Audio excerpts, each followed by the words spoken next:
Let's bring in Jason Falinski, former Liberal MP, and Bruce Hawker, former and long-time Labor strategist. Jason, first to you. This, as Trudy rightly pointed out there in her report, the Trump effect or the Trump impact is not just is sort of in the background now in this campaign. It's front and centre.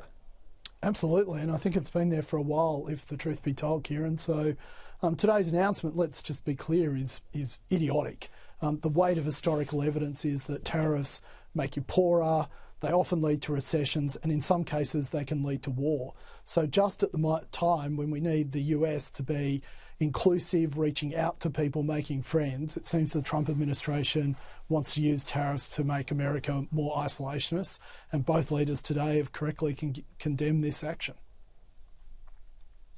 Bruce, it's not something that I spoke to Bob Carr earlier, and I put this to him. I'll put the same thing to you. It's not going to surprise anyone what he's doing. In fact, he's been talking about this sort of approach for 40 years, Donald Trump.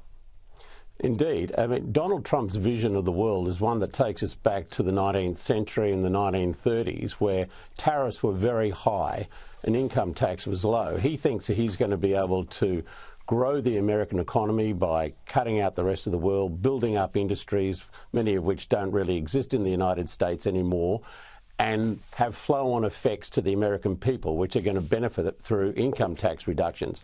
In fact, what will happen is that inflation is going to go through the roof, and I think we'll see the American public responding quite vigorously to the way in which Trump is acting, which is a very good reason why I think Australia needs to stay cool as they are today and saying, let's see how this thing goes. Let's make sure we play out, see it play out in a way that we look after Australian industry, Australian producers, but don't overreact, because this thing could pass through within the next 2 years. Jason Falinski, when you look at Peter Dutton's suggestion today, he has argued that there is a deal if you get the leadership and the will, and critical minerals he referred to as well as part of that pathway. Will voters see that as realistic, given no other importer into the US, no other nation was given any exemption? In fact, we're on the bottom tier of treatment. Well, there was one nation. Last time he did this, we were exempted from his tariffs last time. So it is possible to do. I'm just laughing a little bit because, the words reasonable and Donald Trump don't often go together. But he will be looking for a deal out of this, no matter, even if it's just symbolic, Kieran. So what Peter Dutton was suggesting today is an eminently sensible deal, and it may not be on critical minerals, it may be on something else, where he will take us out of the tariff regime in response to some deal on critical minerals or some other deal. He'll want to be able to hold up a win to say, look, see, this is working.